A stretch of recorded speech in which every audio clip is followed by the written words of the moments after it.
Bine ați venit la etalarea pentru ascendent lună soare în Leu pentru luna august.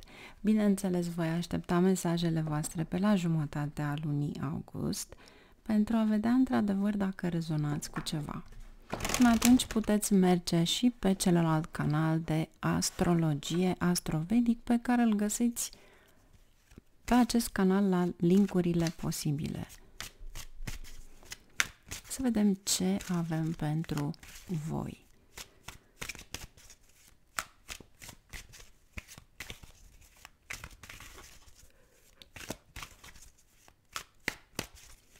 Ce avem pentru voi?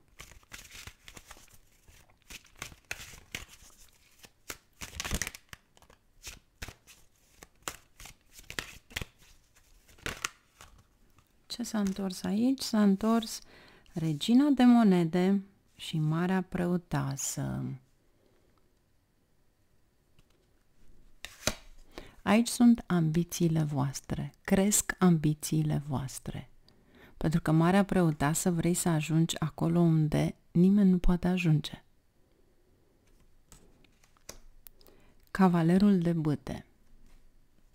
Aici este energia ta de foc. 4 de cupe,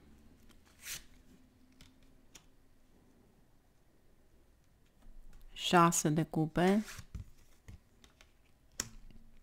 5 de cupe.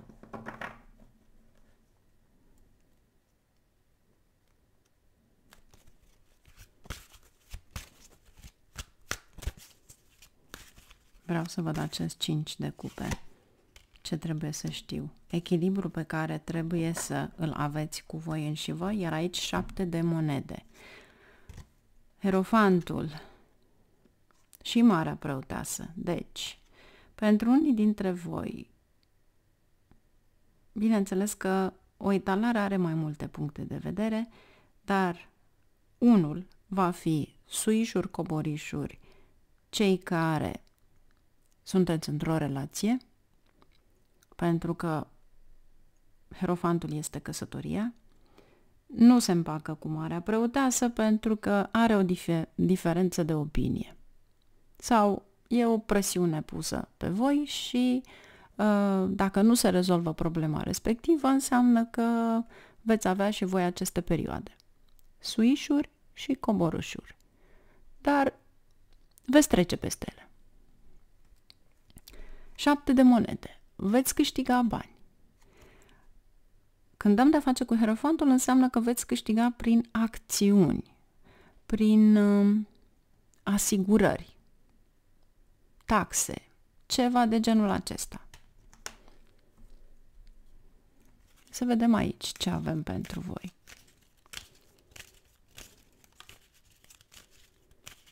Regina de monede. Marea Preoteasă din nou. Ce simt? Simt că aveți o afacere sau poate munciți foarte mult pentru a realiza ceva. Se muncește foarte mult, iar aici aveți rodie.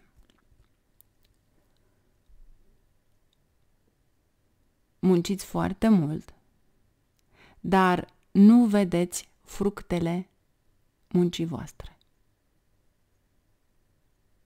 Asta văd aici.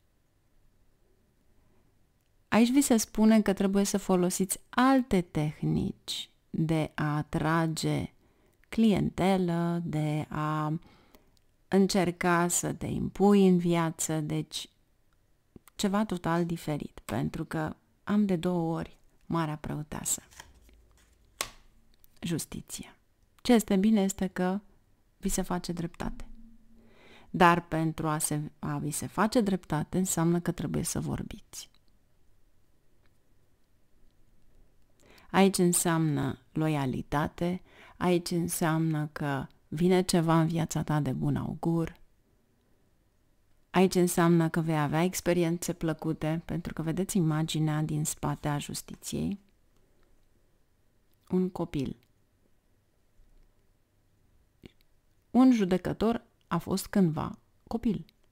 a fost crescut de mamă și de o bonă sau de mamă. Dar vrea să spună că, de fapt, în spatele acelui om puternic, care poate fi imaginea ta sau poate fi a cuiva care vine să te ajute în ceva, este de fapt un copil.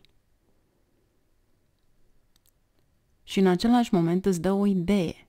Încearcă să balancezi ceva, încearcă să găsești ceva la care să te ajute.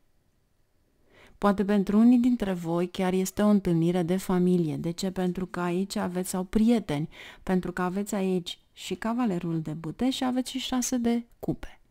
Poate că acea întâlnire cu membrii de familie, cu prietenii, vă aduce noi idei sau ceva de bun augur în viața voastră.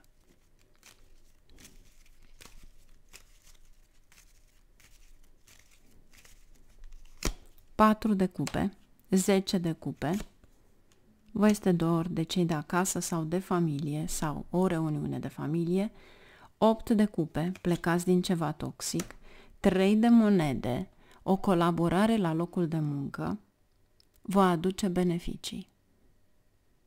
Dar în momentul în care vorbim de o echipă de oameni, asta înseamnă că oamenii respectivi ai încredere în ei și că veți câștiga toți ca echipă. Aici te detașezi de ceva toxic, nu înseamnă că te detașezi de această echipă.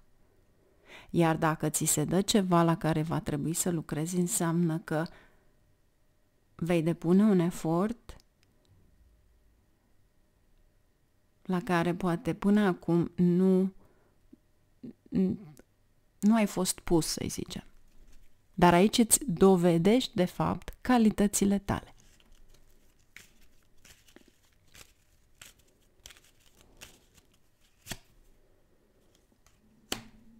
Nouă de bâte, 7 de cupe, 3 de spade. Ai senzația că nu înaintezi. Sau că cineva îți atribuie o muncă dificilă. Noul ăsta de bâte poate fi legat și de o muncă administrativă sau un funcționar de stat. Și ai senzația că nu înaintezi. Ce trebuie să știi? 8 de bâte. Foarte curând, cineva te va ajuta. Și foarte curând vei avea niște mesaje. Poate pentru unii este un număr de telefon, pentru unii dintre voi poate chiar este o călătorie în exterior cu avionul, pentru unii dintre voi poate chiar vă sună cineva care vă ajută și va fi foarte repede pentru că va trebui să luați această decizie imediat. E un fel de a coopera, dar în același timp în a lua decizia respectivă pentru tine. Ce vrea să spună 2 de monede? Lumea. Da, pentru unii dintre voi posibil să fie o călătorie către casă, aș spune. Depinde pentru fiecare unde aveți casa. Nu neapărat să fie țara natală. Nu. Poate fi acolo unde este familia voastră. Lumea, puterea, 7 de bâte, regina de bâte, 4 de bâte, un succes în urma unei planificări, a unei munci pe care ați prestat-o. Aveți încredere în voi pentru că are o mare însemnătate atunci când ai încredere în tine și știi cu siguranță că vei duce la capăt ceva.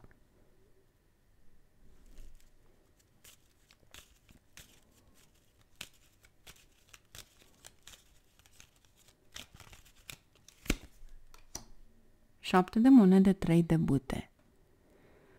O investiție pe care o faceți sau fructul acela pe care îl așteptați după o muncă asiduă, parcă nu mai vine. Dar vă trebuie un plan.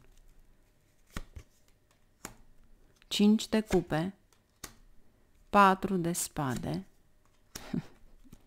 îmi vine exact aceeași replică. Dolce per fare niente.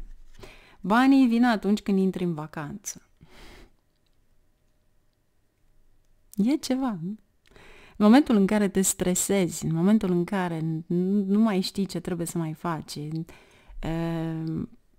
ai senzația că îți arzi creierii, că efectiv nu știi cum să mergi înainte și vine cineva de lângă tine cu decizia sau chiar tu și spui, știi ceva, ia să-mi iau eu un liber, că nu se mai poate. Dacă nu ți iei liber, ajungi la spital. Pentru că 4 de spade asta este. Fie ți un liber, te duci să te relaxezi, pentru că treiul acesta de cupe este relaxare, bucurie, dans. Te duci undeva unde te simți bine. Și în momentul acela se activează ceva. Dansul ce înseamnă? Îmi vine în continuu, deci efectiv îmi spune, fiți foarte atenți la arsuri la picioare. Pentru că m-am uitat la papuci și în același timp simțiți ca o arsură sau poate vă ard picioarele că vreți să dansați. Mergeți undeva să dansați. Lucrul acela vă satisface și e posibil să vă schimbe total felul de a gândi și tot stresul pe care îl aveți. E simplu. Și imediat încep să curgă lucrurile pline de fericire și bucurie. Este ca și cum stagnați undeva pentru că împingeți ceva care nu mai are unde să fie împins și atunci vă spune, luați o decizie. Liniștiți-vă. Ceea ce vă doriți voi pentru a merge conform dorinței voastre are o singură soluție. Fă o pauză. Cooperează cu cineva cu care tu nu ai cooperat niciodată și încearcă să te liniștești. Asta îți spune. Uneori e simplu, dar noi avem senzația că trebuie să facem totul.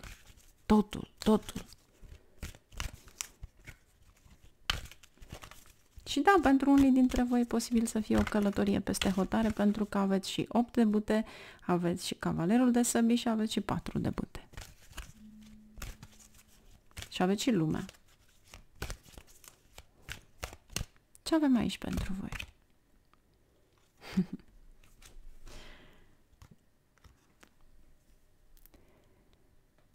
Poziția aceasta pe care voi o luați este începutul vostru. Iese la iveală o realitate, iese la iveală ceva la care de mult doreați să se vadă.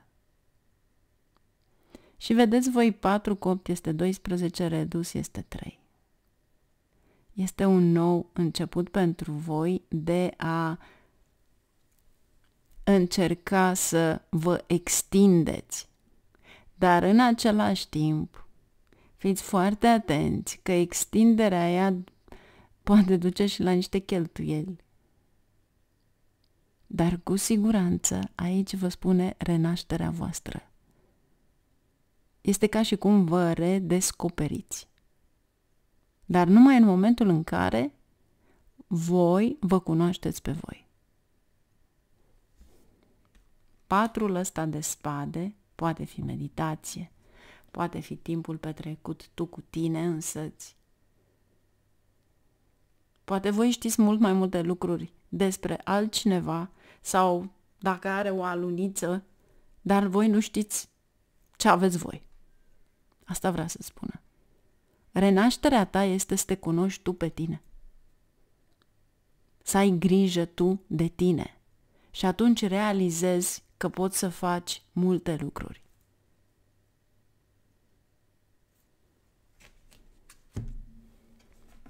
Și că totul depinde de tine, de fapt. Aici sunt experiențe plăcute.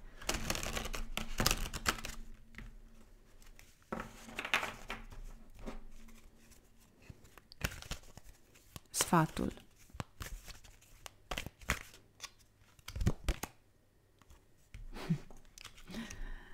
Renașterea. Faceți diferență de ce a fost în trecut, ce este în prezent și ce planuri aveți pentru viitorul vostru. Pentru a înțelege care este de fapt motivul vieții voastre aici pe pământ.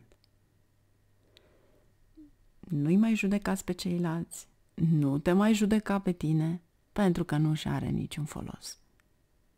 Ceea ce tu trebuie să știi este că în momentul în care vrei să te reînnoiești tu pe tine, să te renaști, primul lucru pe care trebuie să-l știi este să ai grijă de tine, de sufletul tău. Iubire necondiționată. Asta este. Toate problemele se rezolvă prin iubire necondiționată. Deci mai întâi de toate te iubești pe tine, fără a te critica.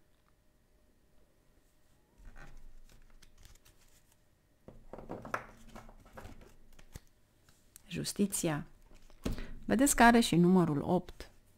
Numărul 8 este Saturn.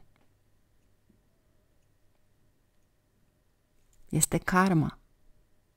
Este ceva la care ești supus, dar se face dreptate. Este sabia respectivă care face dreptate. Iar pentru unii dintre voi, celor care vi s-a făcut o nedreptate, să știți că acum se aplică ceva pentru voi. Pentru că acum a venit momentul.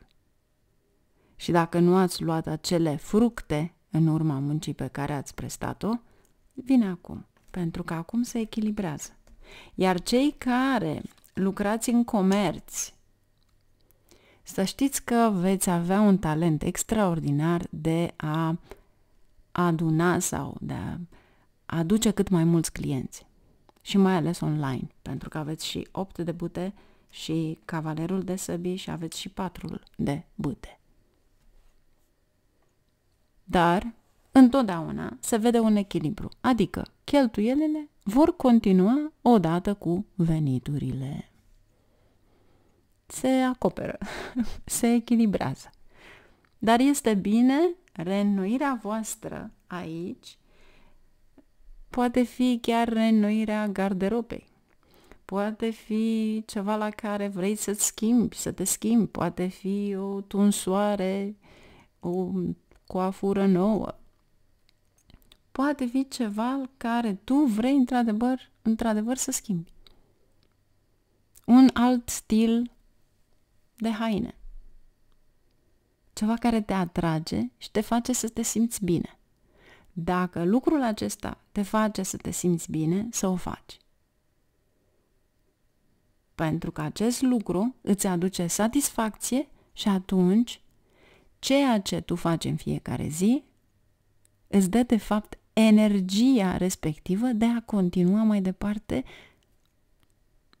meseria ta, relația ta, dacă tu comercializezi.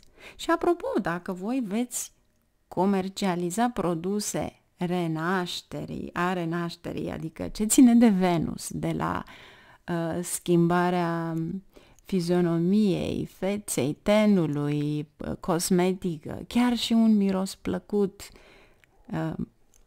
vezi un zâmbet pe buze la cineva, toate lucrurile acestea vor aduce mulți bănuți. Veți investi, dar în același timp veți câștiga. Numai bine, la revedere, să aveți o lună prosperă, fericită și zâmbiți mai mult!